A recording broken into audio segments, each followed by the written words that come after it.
Thank you. Oh, I guess that's how it goes. Hey, YouTube. Trying to figure out this camera. I meant phone.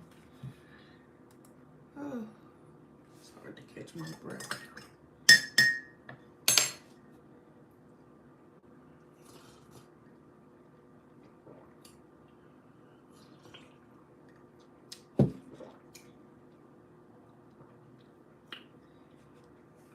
Hey, Michelle.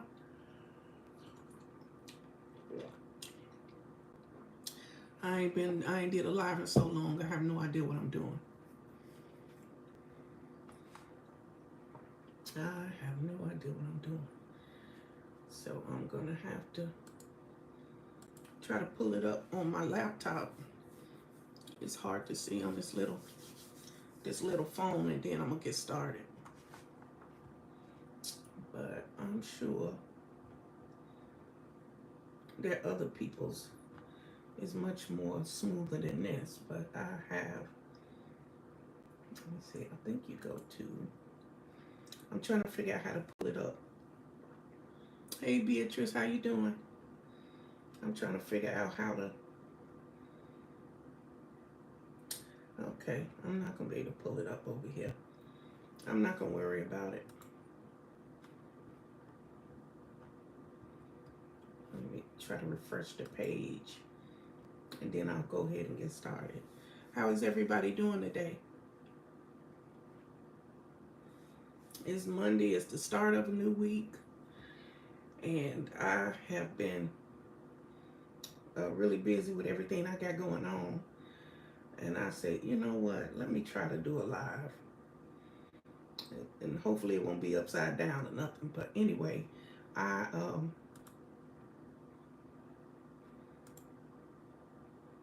so I decided, let me get on here and see if I can. Let me get on here and see. Oh, thank you, Michelle. I just wanted to do, I got so many emails and stuff, and I was gonna do a video like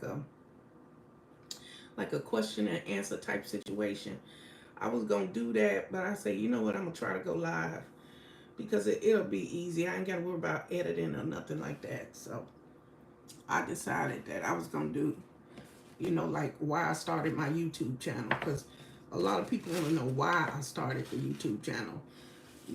Not about the growth or,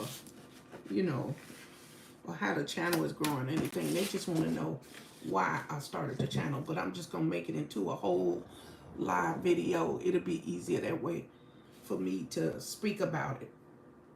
I was looking at a video on how you don't have to do the lives vertical anymore. And it just like the whole thing was in Spanish. That's how I am with techie stuff, like computers and things like that. So I'm no good at that. But I wanted to break in and tell this story because it's easier to tell it as a story than to chop it up in a regular video. And as you know, 98% of my channel is videos. I make them, edit them, and put them up. And I go live every blue moon. It's just I have a lot of throat issues, and so I don't want to just bust out choking on a live. So I'm always drinking tea. I'm always working on laryngitis. So I just figured it was easier not to do it. It's a lot of people ask me to go live, but I do understand that a lot of people will not be in your live or will not participate in your live. Hey, Super Rainbow Queen, hello and welcome. And so this whole thing with YouTube started with me about 3 years ago. I was really in not a bad place. I had emerged from my depression, but what happened was I was still not talking about all the trauma that I went through and all the things that had got me to a point where I was out of breath. I was so deflated. And so I always share with people, I tell them, your testimony can save a life, or your testimony might uplift and encourage somebody. So that's why I decided to do my YouTube channel. Now, Hey, thank you, Super Rainbow Queen. Now, let me tell you, when I first started doing these videos, I had an iPhone 6. I had my iPhone 6, and I prayed about it every day. I'm a praying woman, so I really don't care what people think. Whether it work or not, it works for me. So that's why I do it. And so I decided that I was going to make my channel. Now, I have 3 kids, all of them grown. But my one son, my youngest son, was the one that helped me day to day with my YouTube channel. You know, if I didn't understand something, because he the only one that lived in Jacksonville. So he would help me set up and everything with my phone. And but my only daughter, Lyric. She is the one who encouraged me. Come on, mama, step out of your comfort zone. You can do it. And everybody around me was telling me that I wasn't going to make it. Everybody surrounding me was telling me, ain't nobody going to watch your videos. You know, you boring, this, that, and whatever. So I started to listen to that. And when people be negative in your ear like that, sometimes you start to believe it. That whole narrative of what that person is telling you. Because somewhere along the line, you forgot just how phenomenal, wonderful, and important that you are. And you let this person come in your ear and steal your joy. And so that's exactly what happened. That's why I wasn't going to do my YouTube, because I was listening to the naysayers. And that's just the family members, okay? That's just the family members. That ain't none about the comments in the section. So I did the channel, and for the long time it was me and my son only. But I still did the videos. I still was talking about disabilities and making it through and divorce, all the things that I knew something about. And I didn't talk about none that I didn't know. I only talked about some of the stuff that I was going through. So I think that's very important when you start your YouTube channel, to talk about stuff that you know about. Talk about stuff that brings you joy, that you know something about. Because people can tell when you're not being real. People can tell when you're not authentic. So I wouldn't be on here trying on a dress to wear to the club, because I don't go to the club. Not to say for people that go to the club, but I think people can see right through you. That's a natural thing. And so that's why I don't do the hauls, wear the clothes that they try on in the reviews, because I'm not going to wear that stuff. I wear t-shirts and, stretch pants and stuff like that. So anyway, let me get back on track.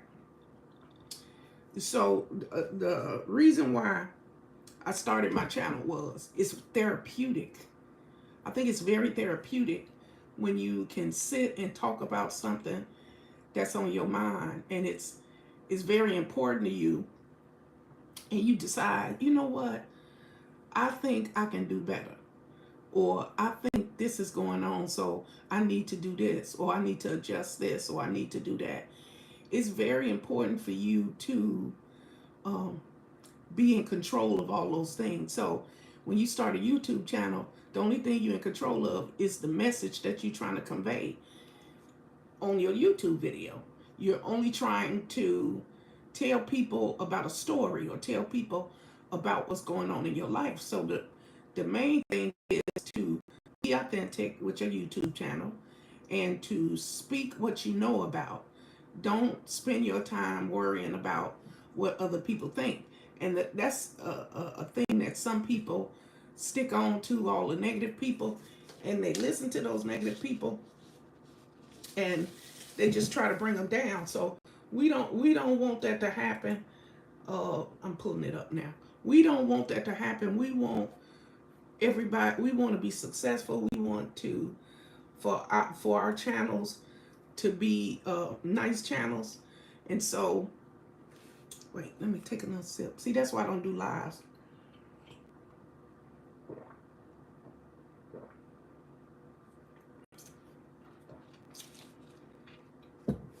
Okay.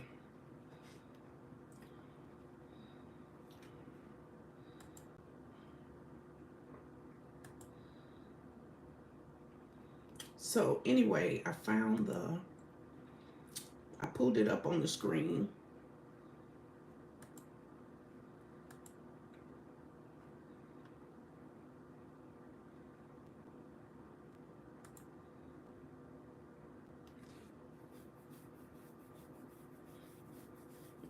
Okay, so back to what I was saying.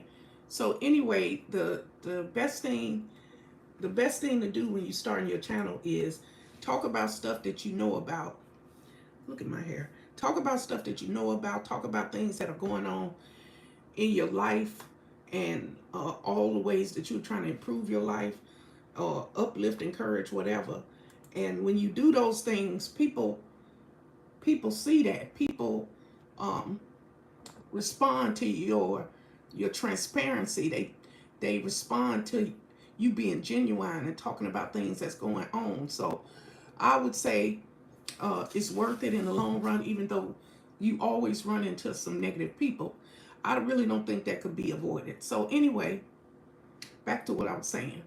So you start your YouTube channel, and at the very beginning, it doesn't look like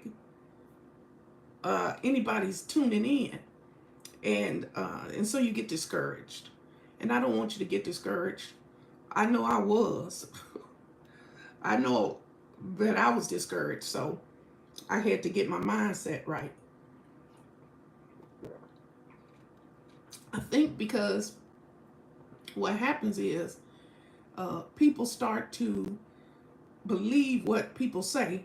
So I had all these people in my ear telling me, you don't want to that's not going to work and whatever. And believe it or not, I had none of my family members were subscribed to my channel. My subscriber number didn't move. And I was like, well, I have all these people in my family. I should at least have 10 subscribers, off the top of my head, including, my relatives, to join my channel and that type of thing. So when you first start your YouTube channel, you are going to have resistance. And I'm not sure why the resistance occurs, because there are so many dream crashers. And I use that term, dream crashers, because we all have a dream. We all have something in our heart that we enjoy, or we all have something in our heart that we are trying to achieve. So what happens is you give from your heart on that dream. You spill out all your feelings about that dream, and you become vulnerable. And so it's people that come along and try to shake you up, make you doubt, and to destroy your dreams. But you cannot allow that. If you want a YouTube channel, make it. It's not going to happen overnight. And I say that from personal experience. Now, it's people come on here and 10,000, 30,000, 100,000, a million. Do they call them subscribers? Yeah, subscribers. And I always say, some people, that's just the way it is. It's easier for some people. Everything I do is not easy. Everything I do is not easy. And I'm pretty much used to that. My whole life has been that way. Nothing has ever come easy for me. And I'm not complaining. I'm just stating the fact that if you want something, if you yearn for something, if it's on your heart to do it, then do it. The passion that you have for whatever activity it is or whatever job it is will bring you joy. So don't give up. If I could give any advice to somebody starting a YouTube for the first time, I tell them, don't give up. Because it's sometimes when you make videos and you feel so good about that video, and then nobody responds to the video. And so when I first started, I was all wrapped up in numbers. And you should, to a certain extent, because growth is important for your channel. But I think I was a little obsessed. So I would get 2 subscribers, and I do a video and be like, oh my goodness, I just got 2 subscribers. And I bet people's like, that's all she talking about is 2 subscribers. I did a whole video and I got 2 subscribers. And I lost a lot of people along the way. But that's only because I wasn't very smart. And I say that with all love in my heart. I wasn't very smart in the beginning. I was doing like for like, and people didn't really like my channel. You know what I'm saying? Like you go to somebody's channel and you might be digging everything they talking about, but when they come to your channel, they don't like it, but they subscribe to your channel. And so when you do like for like that, it really hurts your channel in the long run. And if I could change anything, I would have did that at the very beginning, but it's not affecting me now. I think where I'm at now, how many, I just got to 19,000 subscribers. And it was a snail race. I'm still growing. I'm still trying to be as good as I can on this YouTube channel. And I'm trying to, hey Monique, how you doing? I am trying to grow here on YouTube. And so if I could just if one person is affected in a positive way, then I say all the work and all that you go through is worth it, because YouTube ain't no joke. I learned the hard way that YouTube ain't no joke. People will try to bash you and break your spirit on every single day, every video. Every time I put up a video, it's somebody in the comment section who is determined to break me down. And at first, when I first started my YouTube channel, it was really hard for me. I was taking all those comments to heart. It's like everything I ever learned in my life, I threw out the window. I really can't even explain what I went through. It was a little deterrent for me. And I said, you know what am I doing all this for? Okay. Monique, I'm a hustler. That's right. I'm a hustler. I do something for my YouTube channel every single day. Yeah, I like that, because I think that explains who I am. Because a lot of people don't really know who I am and that type of thing. They want me to do these lives more, but I have issues with my esophagus, and I have laryngitis so bad sometimes I'm talking in a whisper. So today I was going to work on a video that I wanted to do about how I started my YouTube channel. Thank you so much, Lynn, about how I started my YouTube channel. And I said, you know what? It's going to take me forever to edit that video. Why don't I just go live while my throat is not so bad? So I made me some tea and said, let me get on here. And it's really better for me to flow this way today. I can't do this every day. It's people who are very successful who come on YouTube and do 2-3 lives a night, but that's comparison. I don't do that. I don't compare myself to the next YouTuber over 50, because that person might be successful in their lives and that type of thing. And I do my very best and be as honest as I can. But if I'm choking, okay, if I'm sitting here choking, I'm not doing either one of us favor. So anyway, I get distracted easy. But I decided to hang on with my YouTube channel.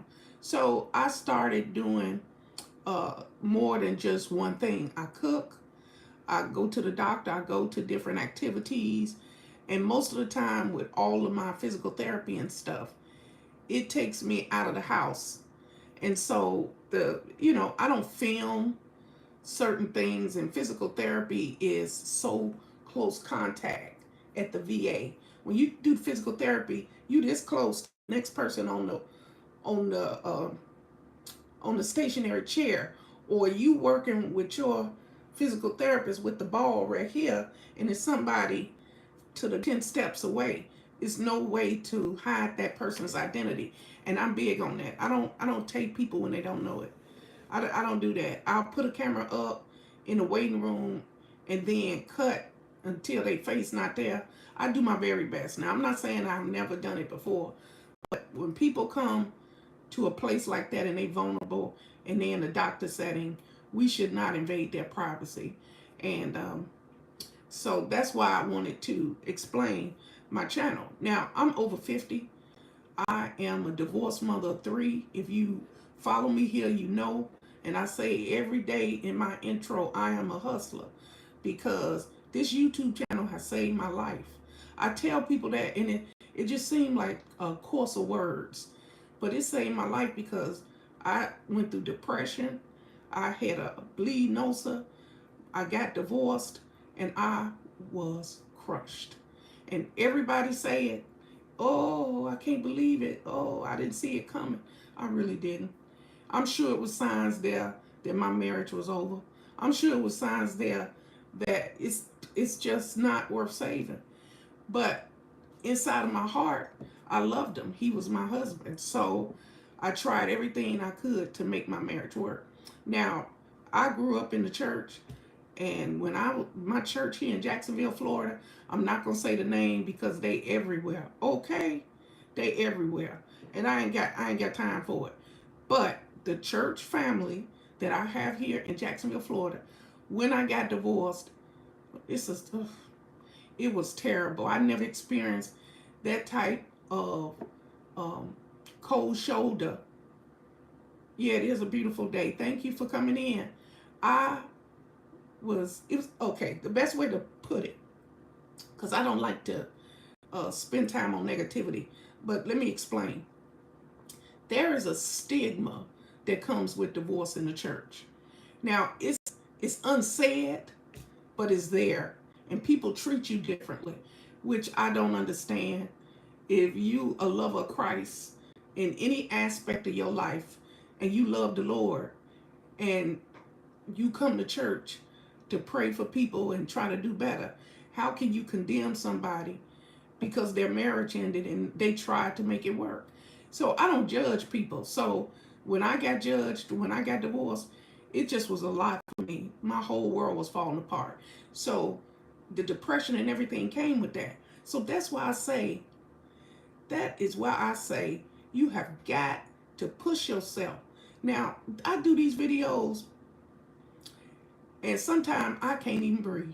The people who love me and know will send me a text message, or they'll say, "Sean, you don't feel well, do you?" And I be doing these videos and y'all don't even know it. Some days I can barely speak. Some days I can barely walk. But I push myself because it's somebody who can't see. You know what I'm saying? I push myself because I can. You see what I'm saying? I can get up and move. And so if I got breath in my body, I'm going to do something every single day. The only thing that hold me back is the hospital, which I call, every now and then I need a little makeover. That's what I call it. Oh, that's what I call it. Welcome to the chat. Welcome to the chat. I thank you all for coming. Make sure that you like and share me out so that this channel can grow. So back to what I was saying. So this YouTube channel, some days was really good. I was doing really, really good. And some days it just wasn't coming together. And then when I had a rhythm come, when I really thought I was doing my best, that's right, your faith in people. And I would do really well on a video, and then the people in the comment section would start to break me down. So I was like, you know what, these people, I don't came to the conclusion that some people just not happy. You know what I mean? Some of you guys I see some names in here. Some of y'all got YouTube channels, you know what I'm talking about. Delete and move on. That's what I do. So I don't hold on to those negative people, because every single day you got to encounter something on YouTube. That's why I said you have to have a tough skin. So all those things tried to break me down, but it didn't. And so that was 3 years ago. Well, I say 3 years, but it's really 2 years, because I had the channel because you have to do an account to leave comments on YouTube. But I wasn't doing anything for my channel. So when I got serious, like 6 months in, and started being serious about my channel, I did everything I could to make people watch my videos. So I do what works for me, not what people tell me they want to see, because you will not be able to please every single person on your channel. It's just no way. I follow at least 500 to 1,000 people on YouTube. I follow a lady that paint, 755 Media. All she do is paint. but her voice is relaxing. It's a good ASMR, kind of calm me down. I follow Annabelle on Annabelle TV because Annabelle uh, do different things in crafts with resin. She do reviews, she do challenges, and she's got limitations, but she don't let that stop her. So that's what I get from her channel. And then my absolute favorite on YouTube is Terrence. Terrence, the name of his channel is It's a Terrence Kind of Thing. OMG. He's got, I think, 150,000 subscribers. I don't know. I've been following him for so long, and his growth is phenomenal. I don't compare myself with him because he is a ball of joy. He comes in and he laughs and he sings and he knows everybody that comes into the chat, and he's very loving. He lost his mother, and when he talk about his mother and the love that he has for his mother, you can feel his soul through the telephone or through the TV screen. Those are the people that I watch here on YouTube. So I'm telling you all this because all those people I just described to you are touching my life in a certain way. They are fulfilling things inside of me. That is why I follow them. So that's what I try to do here on my YouTube channel. I try to uplift, encourage, and inspire as many people as I possibly can every single day. And if one person, just one person, left my YouTube channel feeling better than they did when they came, then you know what? It's worth everything that I had to go through to get to it. So if you have it in your heart to start a YouTube channel and talk about God, or you want to do a YouTube channel talking about growing plants, you go right ahead and do it. You know why? Because it's your heart's desire. And people will feel that when you do your videos. I am a simple, frugal minimalist. Okay? I don't wear makeup. I don't wear wigs or nothing. My hair is natural. I'm very simple and I don't ask for much. I just live a simple life and I really enjoy it. I really like living simply.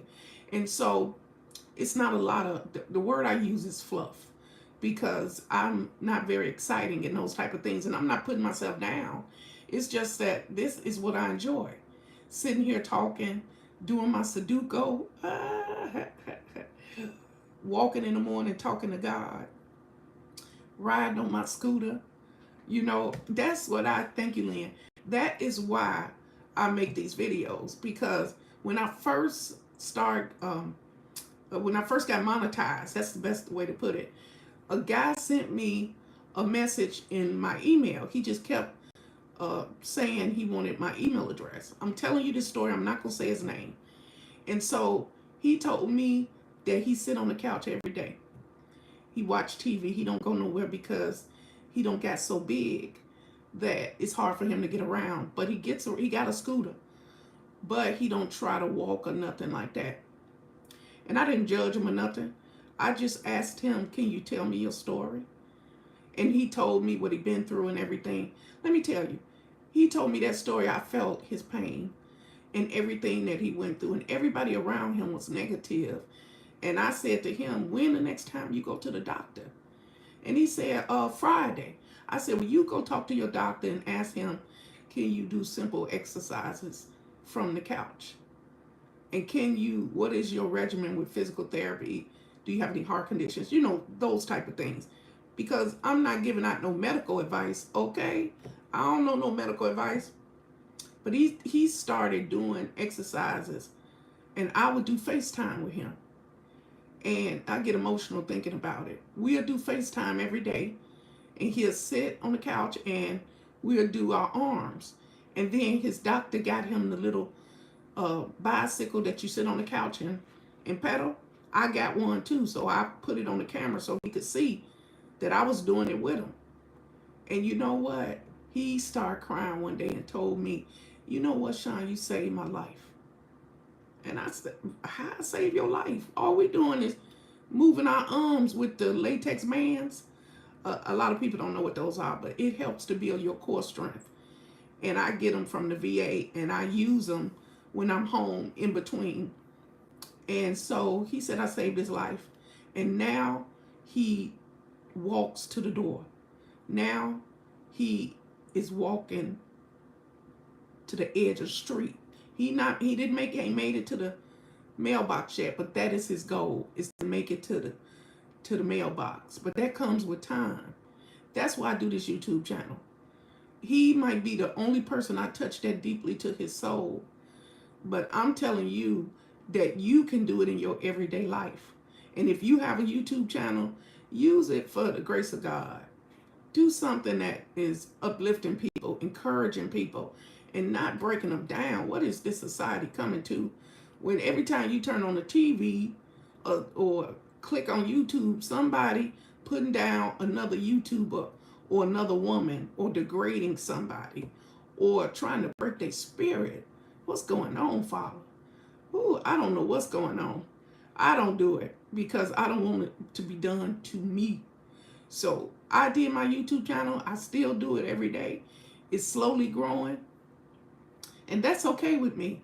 Anything worth having is worth putting the work in and doing the work. Ain't nothing coming free-handed. And a lot of these young people want overnight success and all that stuff. I don't know. The piece that you talking about, Michelle, it happened when I got divorced. I had this big house. We built a house from the ground up, a 4-bedroom house for us and our 3 children. And I loved that house. I loved it, but I couldn't afford to stay in it anymore, because part of the divorce was he paid a mortgage until the baby graduated from high school. It just got to be where the house was beautiful, but I was in there eating noodles. I couldn't afford to be there anymore, and it just was too much. It was very stressful. So when I came and moved to my small apartment and downsized, it was therapeutic. It was what I needed. And I cried for the things that I lost because I didn't know no better. See, I had to purge in order to find peace. And some of you will understand that. I had to purge. I had a lot of things. So when, so I've had a lot. Now I am simple and I have little. But I got more peace. I say it all the time. Thank you, Father God. I got more peace in this little bitty apartment. It's 660 square feet. My house was 3,000 square feet. But I got more peace in this house in this apartment, than I ever had in that house. I have the joy of the Lord in my heart. And I feel it every day when I wake up. I have rough days, not a lot. I have rough days, but I just thank you, Father God. I wake up with gratitude and thankfulness every single morning. I don't be like, God, give me a brand new car. God, give me money. Money might solve some problems, but at the core of it all, if you got issues, you got the same issues with money. Okay? So I just say, thank you, God. I say I'm thankful. Yes, I have God, Beatrice. I surely do. So I feel blessed in so many ways. And I try to tell people that. And then, excuse me, you guys. And then when I have to go to cancer specialist here in Jacksonville. I have to get iron infusions just all the time, because my hemoglobin drops with the type of cancer that I have. But I'm doing good. I'm not on here to complain to you. It's just that my red blood cells and me just have issues. And so I go to a cancer specialist. I have a really great hematologist there. And he is proactive. So I'm there every single week. And they've saved my life. They have given me new purpose, new energy, because I was always sick. I was always in the hospital, and I never could figure out why. So I call my hospital stays my little vacation, because I try not to get too sick. And if something presents itself with me, I don't walk, I run to get it checked out. So I'm good on that sense. And I talk to the Lord every single day. I wake up talking to God. I go to bed talking to God, because I love the Lord. and I'm doing my very best to live a life where my children can be proud of me. I have 3 adult children, and they are so different in every aspect of the way, in how our relationships are, how they're here on this planet, and I want to leave a print. And a lot of people don't understand that. If you got a whole bunch of money, you can leave your kids a lot of money and things like that. But I don't. I don't have a lot of money. So what I do is I tell them life lessons. I spend time with them. I talk to them on the phone. And the blessing here is that some people don't have a relationship with their children. They really don't. Some people have zero, nothing, no relationship with their children. So, God bless you too. They don't have no relationship with their children. I am 54, and I have 2 older sisters, and both of them are grandmothers. But one of my sisters is a great grandmother, and we only 2 years apart. And hey, Six Bows, how you doing? So I have 3 adult children that I'm still loving and trying to take care of, and not in a financial way, but when you have children, you never stop being a mother. So they call you for different reasons at different ages. Right now, my oldest is Elijah. He lives in Atlanta, and he's the free spirit one. He likes to party.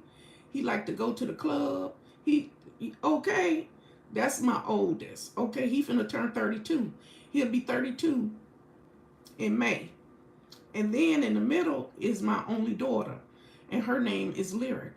And Lyric is a high school English teacher, and she is also a ESL teacher, and which means she teach people English as a second language.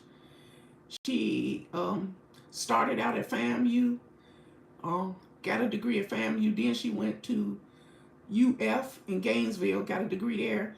Now she at FSU as a PhD candidate. I mean, she is phenomenal, and she is a spitting image of my mother, and she Jeopardy smart. You know what I'm saying? I know, Michelle, you got to do what you can for your children.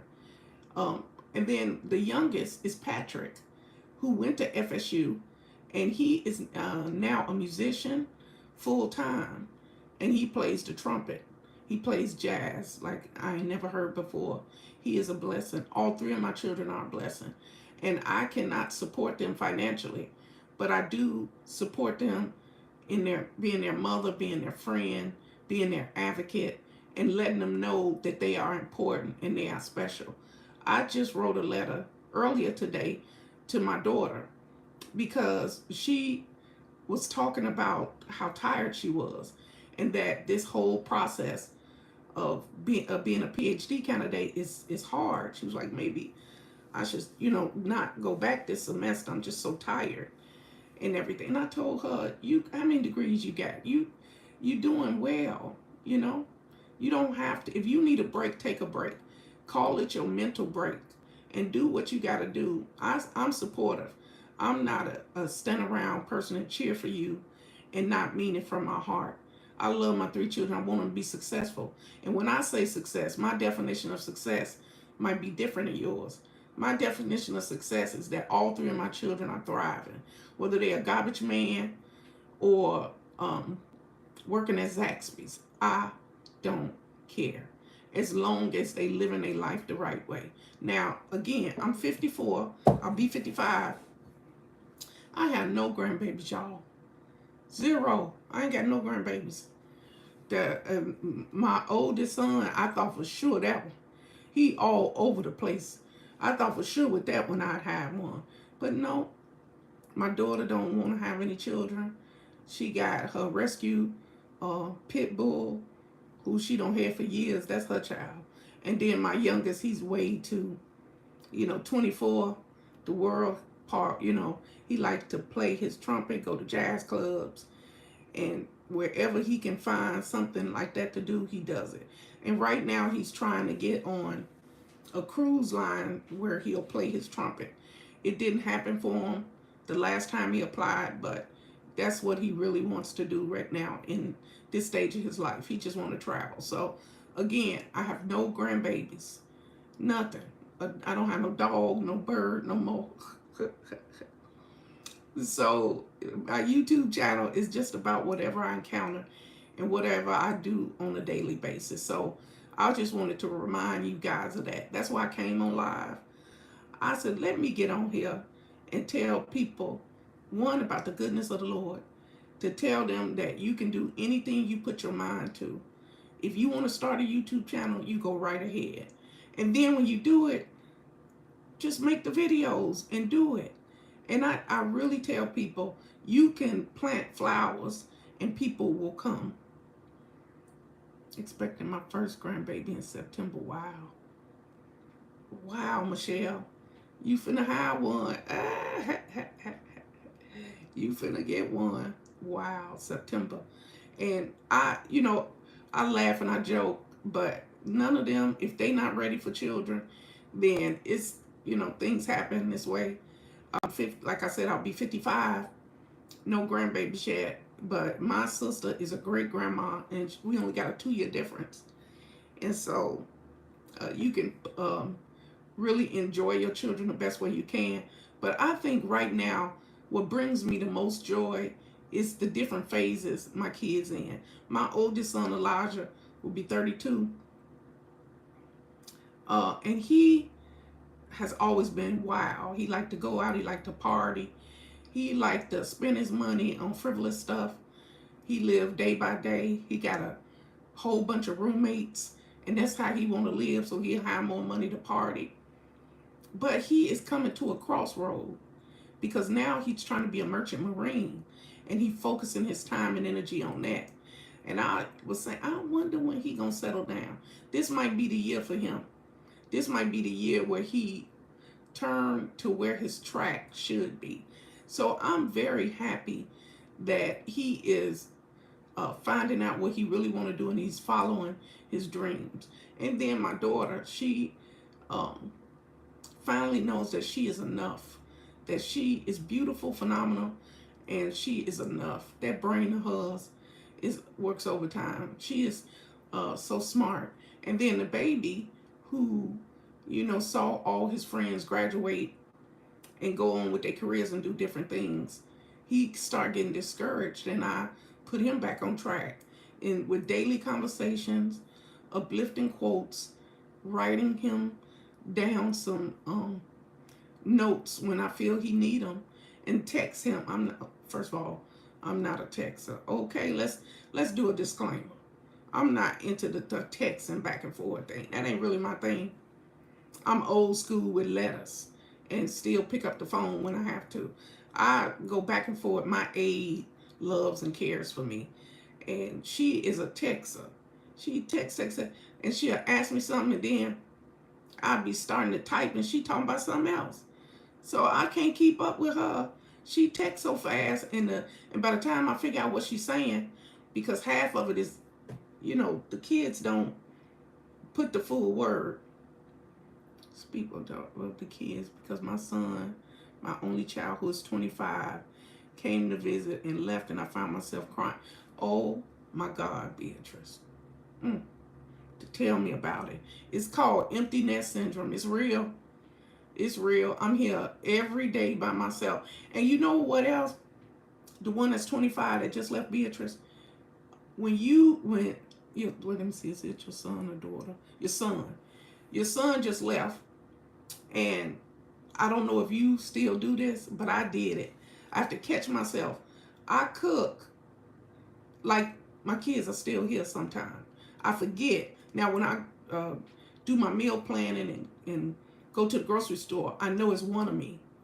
So that's how I buy my meat and different things. So when I get ready to make something like, I don't know, macaroni or cabbage, I look up, I got a whole pot of cabbage. Who is that for?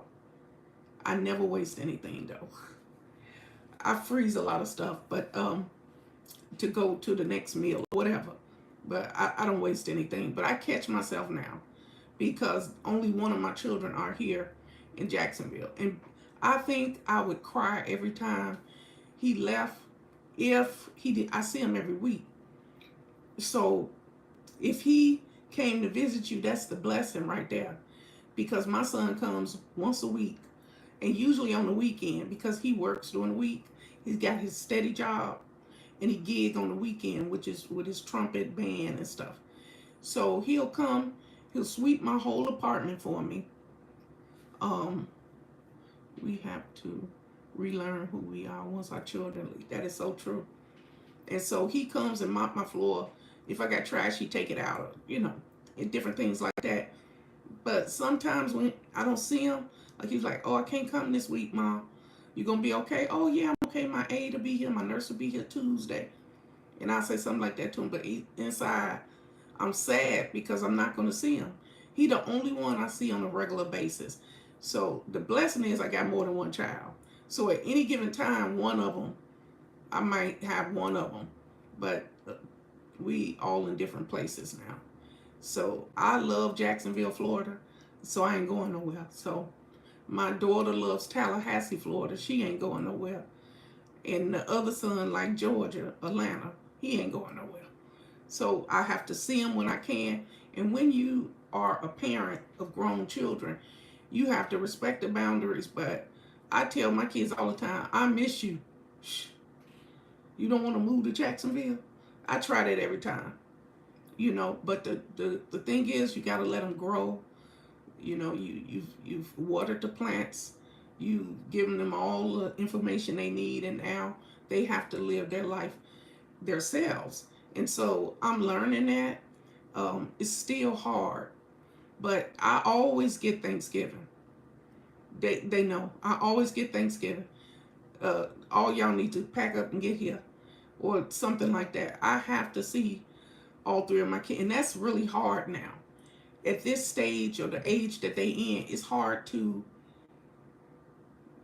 Oh, that's completely cold now. Ooh, cold tea that was hot, disgusting.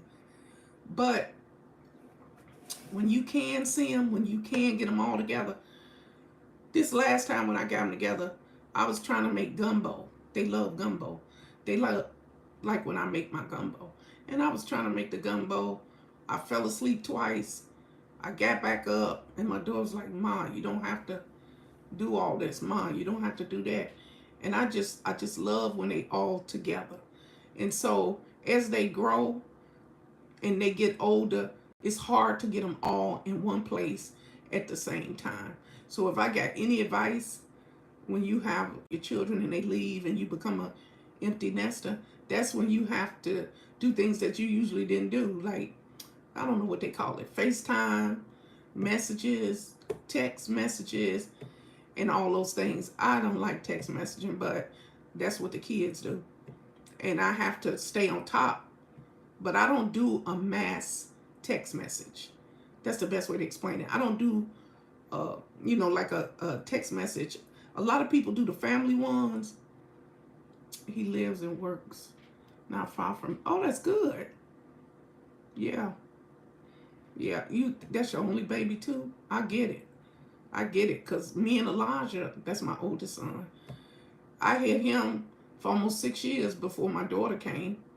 It's almost it's a 6 year difference between her and Elijah. And so it was just me and him, ride or die. And so I get it. That only baby of yours. I'm just so, whether it's 1, 2, 3, or 10, you still miss them. And so my blessing is that I have a relationship with them, because you would not believe how many people who don't speak to their children or don't have any relationship with their children. I don't know how people can do that. I don't know. I'm trying to see, because I wouldn't be able to sleep. I wouldn't be able to sleep not knowing if my child was okay. I wouldn't be able to sleep. Do you hear what I'm saying? If my children was mad at me, whatever the word is mad at me, or I did something to hurt one of my children, and so they're not going to speak to me. Sorry, you guys. Or not to speak to me. Oh, and they go to sleep every night with no relationship with their children. I feel like I'm the parent, and they growing and evolving, but I say what I got to say to my kids. But I'm always respectful of their opinions. I'm always respectful um, of their feelings. And I see what you put, Beatrice. You try not to let him see you cry. Now, that is true for my boys. But my daughter, I can be a little bit more vulnerable with her. Like, I just had a conversation with her yesterday because when she ordered her Girl Scout cookie, she ordered me some. And she said, what's your favorite? I said, the Thin Mints and the shortbread. And so she said, I'm going to just order them and I'll bring them next time I come. Because she in Tallahassee. She only a few hours away. And so she used to come all the time. But Lyric don't do nothing easy. She always got 2 jobs plus her pit bull. She always busy. So I just be frank with her. I said, when are you coming? When the next time you coming to Jacksonville? Okay, I need my fix. Oh, I'm so funny. I crack myself up. My daughter, she is just, she travel. She planning a trip now. They just came back from California. Lyric is on the go. She at that age where she loves the Lord too, and I'm so proud of that. She got a lot of degrees, but I'm glad that she loved the Lord.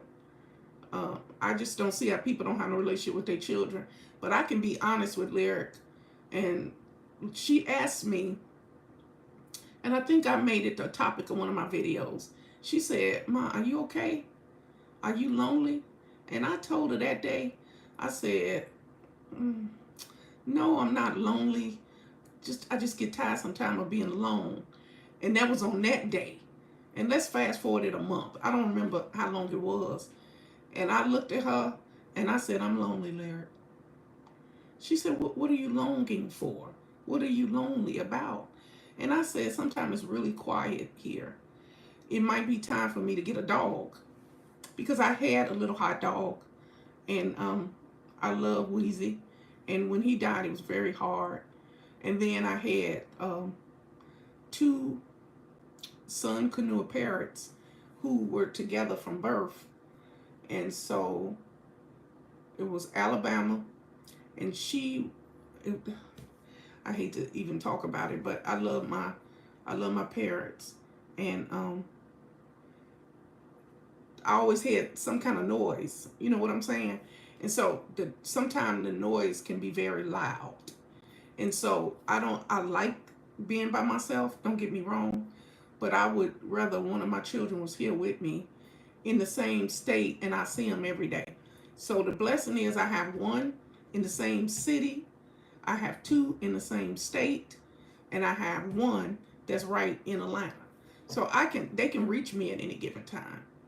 And so that is the blessing that they can get to me. And that has been shown on past occasions when I've gotten sick. But I told my daughter that, yeah, I'm lonely. I was honest with him. Then me and her had a conversation about dating, about my church family, about different activities that I do. And her suggestion was I should try other activities. Yeah, you're right, Beatrice. I don't see how people, I wouldn't even know. I can give you a classic example. Back in 2015, I got my own place for the first time, and two of my children was with me, and Elijah was gone. That's my oldest. And so when he did come to visit, me and him got into an argument, it just blew me away. I don't know what was happening. It happened so fast. It was like I was watching myself have an argument with my son over something silly. And he said to me, I'm not Lyric. I'm not Patrick. I'm Elijah. And I said, I know who you are. I gave birth to you. And he was like, no, you compare me or in my progress with what they doing or that type of thing. Now, he the only one that didn't go to college. And I don't see it. But he said that I always do that I break down something and I always say, well, Lyric this or Patrick that. I didn't see it. He said I do it, but I didn't see it. And so I was arguing with him that I treat all my children the same because that's what I felt in my heart. But was I really showing that? So he was real upset. I've never seen him that upset. He didn't disrespect me or nothing, but he left. And so a day passed, and I said, oh, he's still angry. Because he my main texter, and he don't do sentences. He put K for K, uh, you for you, like you good. That's what he'll text. And so then we went to the second day and the third day. And then I realized I hadn't heard from him in days. It was tearing me up.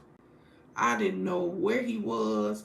I didn't know what I did. I prayed about it. I asked my daughter, have you heard from Lashon? She's like, yeah, yesterday. And my son was like, yeah, he texted me this morning. So he was still talking to his sister and brother. But he was giving me the silent treatment because I heard him. And I said, you know what? I texted him and I said that I need to talk to you. And so he said, well, I'll be in Jacksonville in 2 weeks. Maybe we could sit down and talk then. And I said, okay, but that's 2 full weeks. You can't go another 2 weeks without me knowing you're okay. So you need to text me and let me know you're okay, because I was just in a bad place. So let me fast forward. So when he came back to Jacksonville, I listened. I listened. I didn't do a lot of talking. I said, I want you to tell me again what you told me the last time that you saw me. I want you to express in any amount of words that you can how you feel I treat you different, or how you feel or not feel the love that I have for you. And he sat there and he bawled and cried, and he was like, I don't want to go to college. I didn't want to do this. But you make me feel like I'm less than because I didn't do what Lyric did, or I didn't do what Patrick did. It broke me up inside. I didn't realize I was doing that. See, let me explain. Us as parents, we don't get no handbook. We don't get anything that tells us how to be a parent. So I was doing everything that I could for him. But in that instant, I had an epiphany. When my mother died and I went to Chicago before she died, she looked at me and said, I did the very best I could, Lashon. Now, it was so hard when I lost my mom. And I had issues with her, but we worked them out. But she said, I did the very best I could, Lashon. So in that moment with Elijah, I thought about what my mama said. I thought about what my mama said. She did the best she could. And I said, I'm finna tell Elijah that story. And I did. And I told him, I'm doing the best I can. I love you. I'm proud of you. Whatever you become, a garbage man, a school teacher, it don't matter. I love you, Elijah. And so that was a pivotal moment in the relationship with my son. And again, that was back in 2015, where I went 2 to 3 weeks without hearing from my son. I prayed every day that God would watch over and protect him, because I couldn't feel him, I couldn't touch him, and I couldn't tell him I love him, because I was so wrapped up in one of my children. Now, when you have more than one child, you have to learn how to do a balance. And I thought I was doing that okay. But as they got older and their needs changed, Elijah was in regular mode where he was doing everything himself. So I didn't think he needed me as much. So I didn't talk to him as much. I didn't praise him as much. And I probably wasn't being a good mother. Just because I was talking to him or texting him, did we have any conversations that made him feel just how special he was?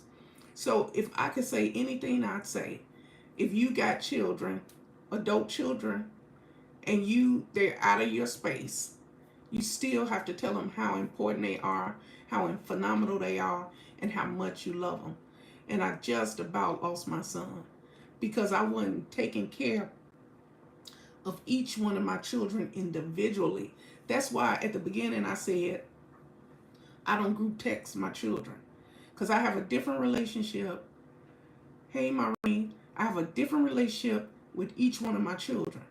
So this is my thing. If my relationship with one child is really good, the other one I'm working on, and the other one okay, then I need to work on all three of those relationships the best way that I can.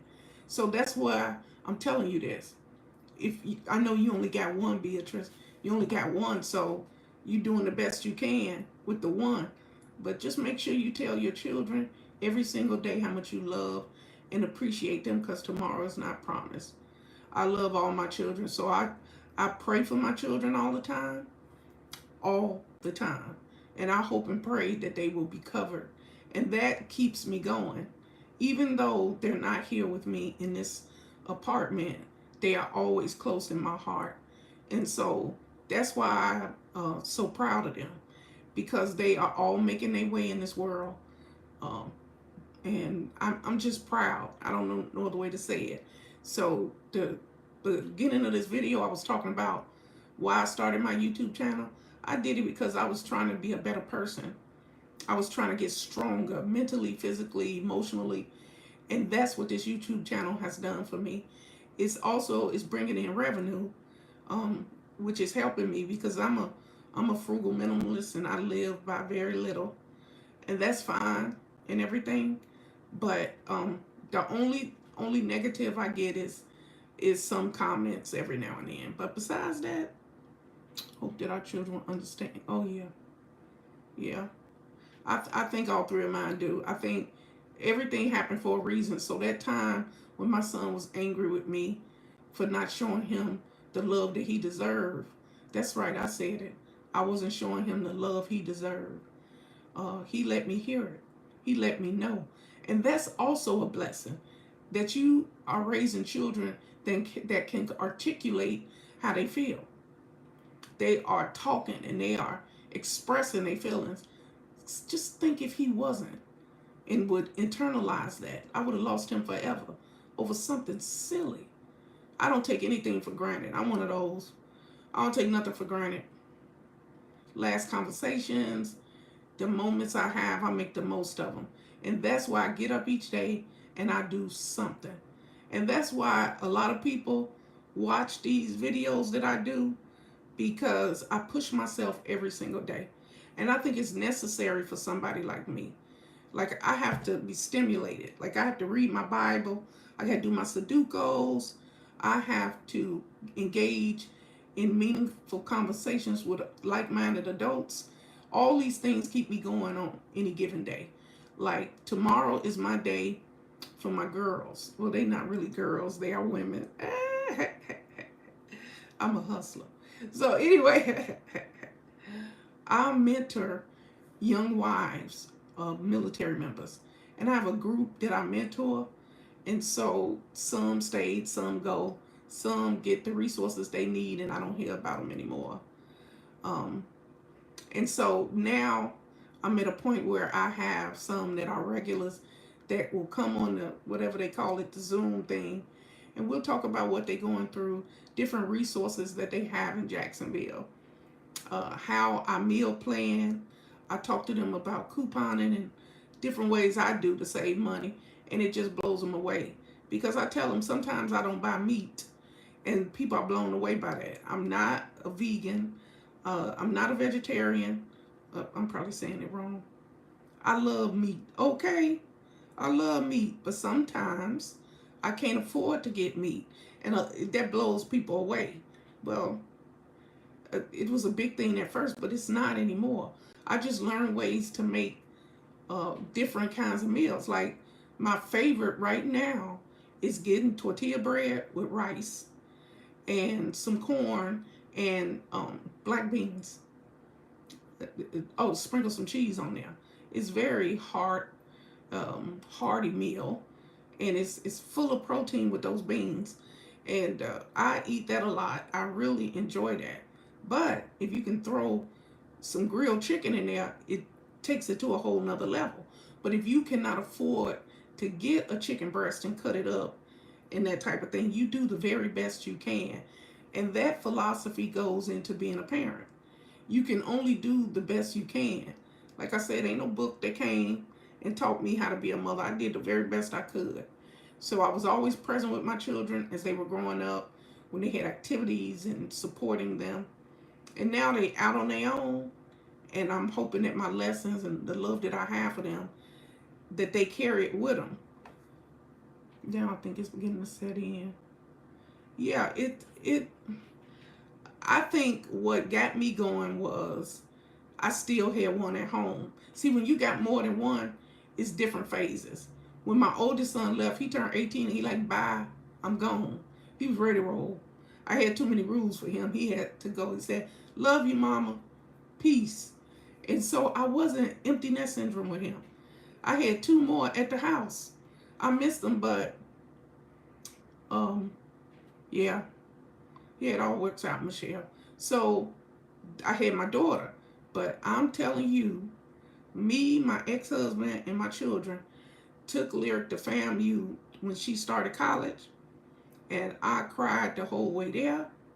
The whole time we unpacked. And I cried the whole way home. And I said, I don't know if I can make it through this. I missed her so much. Because she wasn't just my daughter. She was like my best friend at the time. So anyway, I still had Patrick, the baby.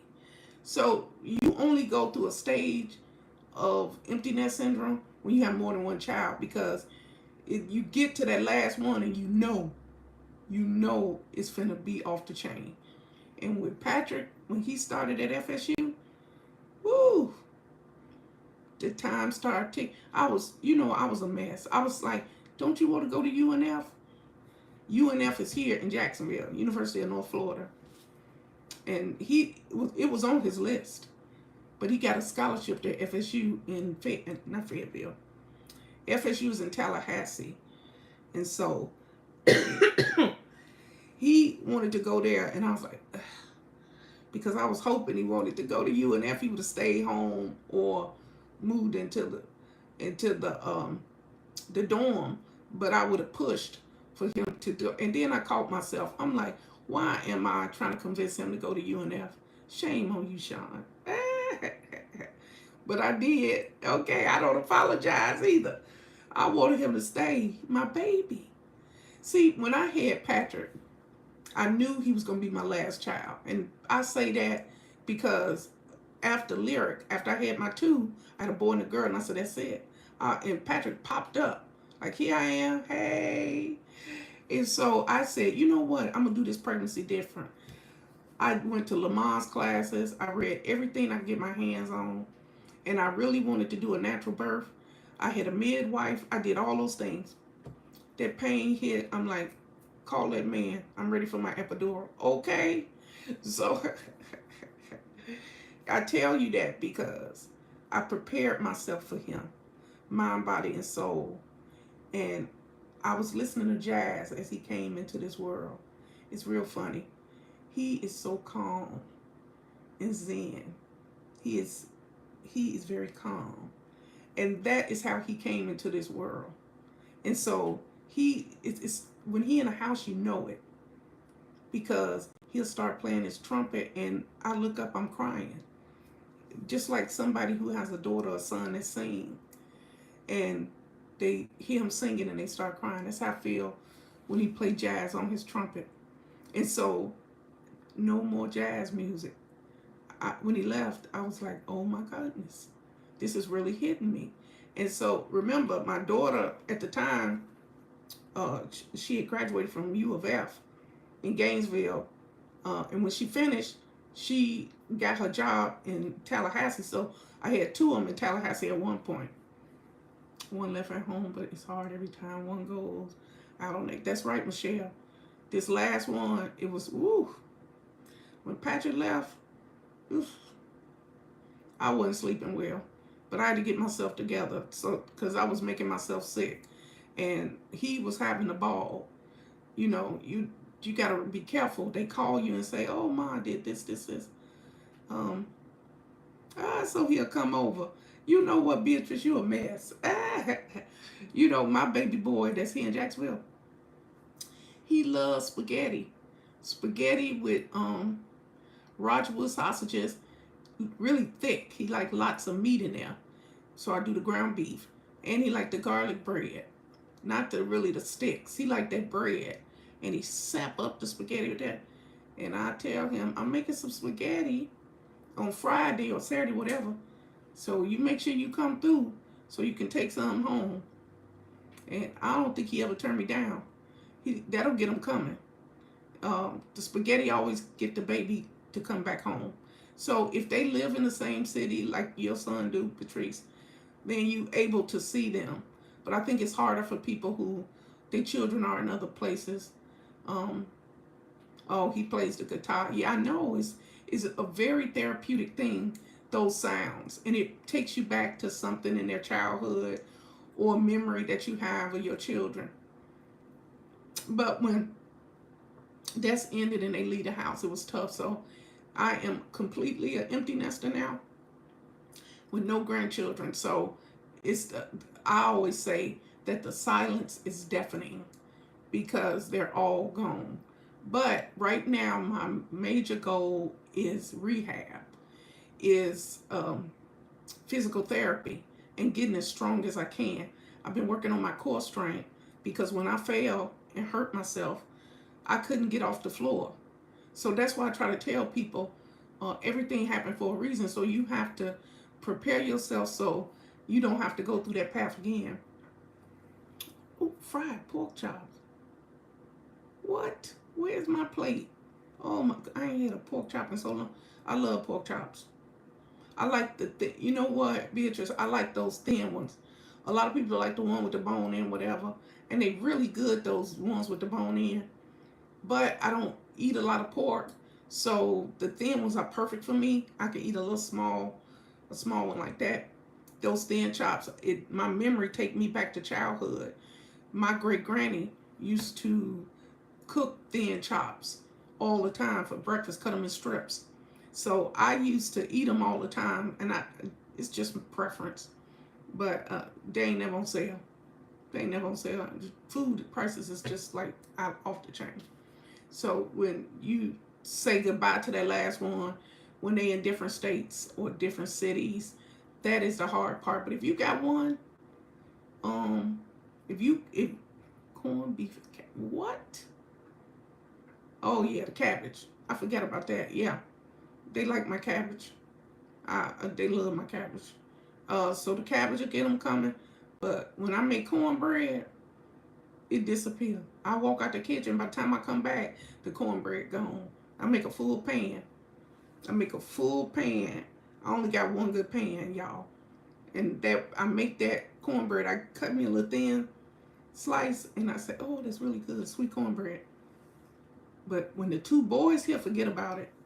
Lyric don't eat my cornbread anymore, because she don't use milk. She use what's that thing? Almond, soy, ugh, whatever. It ain't my thing. But let me take that back. I tried the cashew milk. Oh, you gotta like cashews. I like almonds too, but I don't like that almond milk. But the cashew milk, they have it at Publix. I was able to find it at Publix, but anyway, do whatever makes you happy. But the cornbread will bring them home. Cabbage will bring them home, and spaghetti. That's right. You have to do what you gotta do. And so I'm at a stage now that my youngest is not going to be here in Jacksonville much longer. He's got goals, and he's trying to work for a carnival line so that he can travel the world. And so when that'll come, and then I won't see him like this, maybe a couple times a year. So as they grow and ain't none of mine started families. Oh my God, bitch, stop. Not the gumbo. Whew. Not the gumbo. I look up all the gumbo. I make a big pot of gumbo. And I'll be like, why did I make this much? And then the next day it's gone. That I forget all about the gumbo. But I just used to cook all the time. And then, so that they used to that. But my daughter don't eat this. She don't eat that. That's not a way to draw her home. I can draw her home when she think I need her. But I don't like to worry her. She got too much going on in her plate. School, work, second job, her dog, her life. And so my throat's starting to hurt, you guys. And my hot tea don't turn to cold. So I'm going to have to wrap up this video. I'm so glad I came on live. I'm so glad that you came in, Beatrice. I'm so glad you came in, Michelle. And Super Rainbow Queen came in. And Eric came in. I am so blessed that all of you came in and that you decided to join me here. You know, because, you know, I don't do live. Who else came in? Let's see. To make sure that I don't forget nobody. Let me see. Beatrice, Michelle, Eric, Maureen. Maureen came in for a while. Six Bowls came in for a while. 8 in day. I'm probably saying it wrong. Lynn came in. 2 Lynn's came in. Hill and All of Me came in. Monique came in. Thank you, Monique. Abrar. I'm no good at pronunciation, and I can't have say. Okay. So I appreciate all of you. Oh, I like how you see the blessings and everything. You know what that started from, Michelle? I got a video that I made about restoration. I know, Beatrice. See, I'm talking. I gotta tell this story right quick. I was in Gainesville to have a colonoscopy, and I got really sick in the hospital and everything. And so I woke up. I'm in ICU. I'm like, I was in a regular room because when I have any kind of medical procedure, I have to go the day before, and that's for several reasons. Because how my blood glucose levels are and my hemoglobin. So that's a fasting type of situation. You can only drink that cocktail before a colonoscopy, which means I'm not eating. And that's not good for a diabetic like me. I'm very brittle. And so they figured out a long time ago that I cannot fast and do a procedure unless I'm in the hospital the day before where they can give me IVs. And so that's exactly what happened. The last thing I remember, they were saying that they coming in to start my IV. So anyway, I wake up in ICU with tubes. I'm incubated, and I can't speak. I can't do nothing, but I can see. I can see, and I just and the nurse was like, "Oh, you woke, da da da da da," and I'm gonna call your doctor, let them know that you are awake. So I must have fell asleep. I don't know what happened. But when I woke up, they was taking the tube out of my throat. And my throat was just hurting so bad. And I was asking what happened. They explained to me what happened. My hemoglobin dropped. And so that's where I was. But the point that I'm trying to make is, when I opened my eyes, I saw my daughter in the corner. She looked petrified. She looked so scared, you guys. She looked so scared. She looked so scared. And it just, I don't ever want to see her like that again. But that's how sick I got. And she had to go back to start her job. And then I was still in ICU. And then I woke up. I was having different, I think they call it aphasia or whatever. It started with an A, where it's difficulty speaking. And my words were blurry because I had 2 seizures. And so what happened was I woke up again and my son was there. Now the baby was there. And so it just, I scared all my children. It was a rough time. And I just, from that day forward, when I left out the hospital, it was 3 weeks later. I did ICU for 14 days. And then I went to what they call a step-down unit. And that's where you not so sick in ICU, you go to the next floor. So I was in a step-down unit, and my kids, you know, they was gone and everything like that. And so when I got out the hospital that time, I just changed my whole way of thinking, because I said, I don't know what's wrong. I'm not praying the right way, and I'm not doing this the right way. And so I changed the way I was thinking. And when I did that, I changed my Bible study habits. I changed how I talked with the Lord, and it all worked out because I wasn't being grateful and thankful enough in when I talked to God. I always started off with, I need this, I need that. But in reality, all I needed to do was love my children. So I got to see my children. I got out of ICU as fast as I could, and I'm back. So what am I going to do now? So that's what I do every single day. I get up, I read my Bible, I do my affirmations, and I tell the Lord how thankful I am that He saved me. I tell the Lord every day, I'm grateful because you gave me a second chance. So what am I to not be happy about my life? I'm blessed in every way.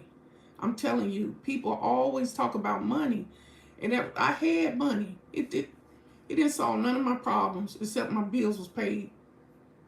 I still had the same things at the core. Money did not save my life. I'm telling you, the Lord, my faith, my children, the love I have for God, all those things saved my life. So I'm blessed. So when I wake up, I'm blessed. I say, thank you, Father. Thank you for opening my eyes today. Thank you, Father. I'm telling you, share your testimony for somebody because it might just touch them in a way that they need it. And so I'm happy and joyful every single day. And even in pain, I still am grateful. I still am thankful because who am I to complain that I got neuropathy in my legs? Because some people are paralyzed. Some people are bedridden. Some people can't get up and go outside like I do every single day just to listen to the birds. I feel blessed and I'm grateful. So that's what I try to exude in my YouTube videos. And that's why I do this channel. So that's why I continue to do this channel, because somebody can be touched in a positive way. And we doing it one person at a time. So again, I thank you all for coming. I'm so grateful for all of y'all.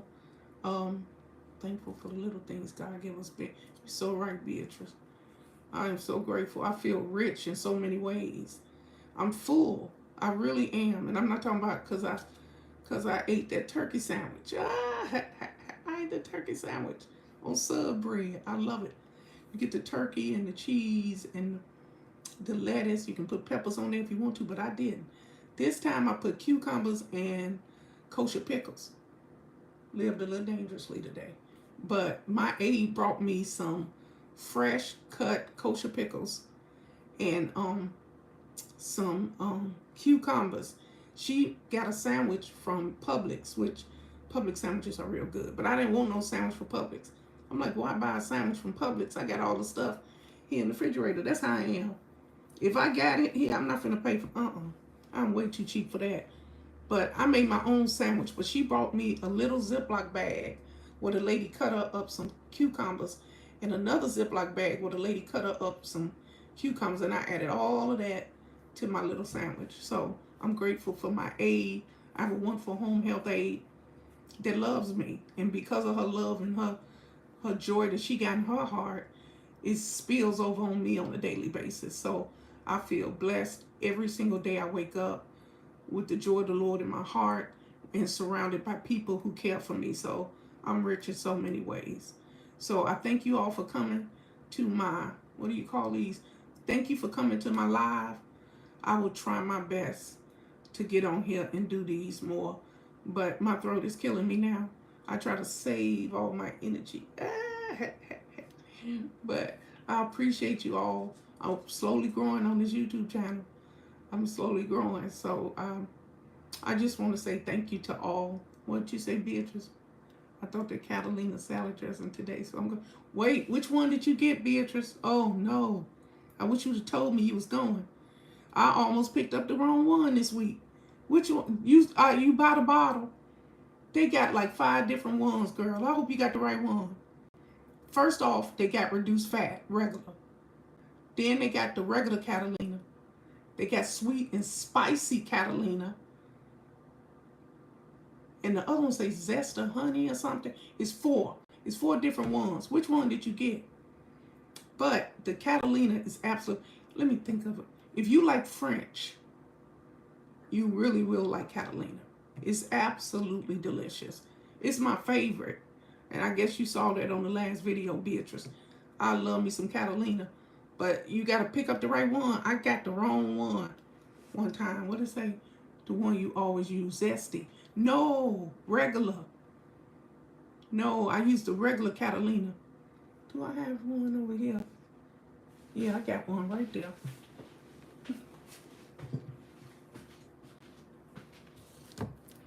Here it is, Beatrice.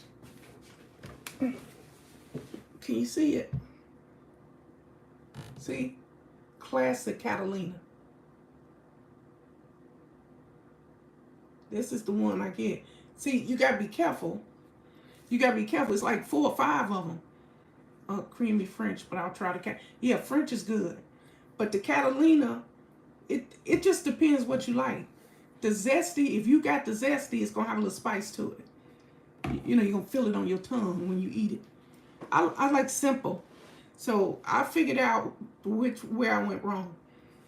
And I bought the wrong one time. And then I just sat in the store and looked and said, oh my goodness, they got like 4 or 5. And that is what, now I like the regular, but the low fat is just as good. Because I do Walmart delivery sometime. And they brought me the low fat Catalina one time, and I didn't notice the difference. It don't bother me.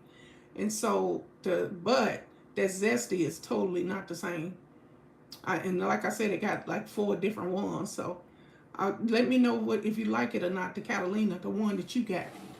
But Michelle, the creamy French is really good. They actually sell it at the dollar store for $1.25, the no name one. And I get it sometime, but when I get it, I be like, oh, I should have got the Catalina. I'm just hooked with Catalina now. So it's a phase I'm going through. I don't know. So anyway, I appreciate you guys for coming. I appreciate when you leave comments under my videos, and I do the very best I can. And so I'll try to do more of these live things, but I'm not going to make any promises. I'm going to do my best whenever I can. So good night to everybody, and I thank you for joining me, and be safe and have a good week.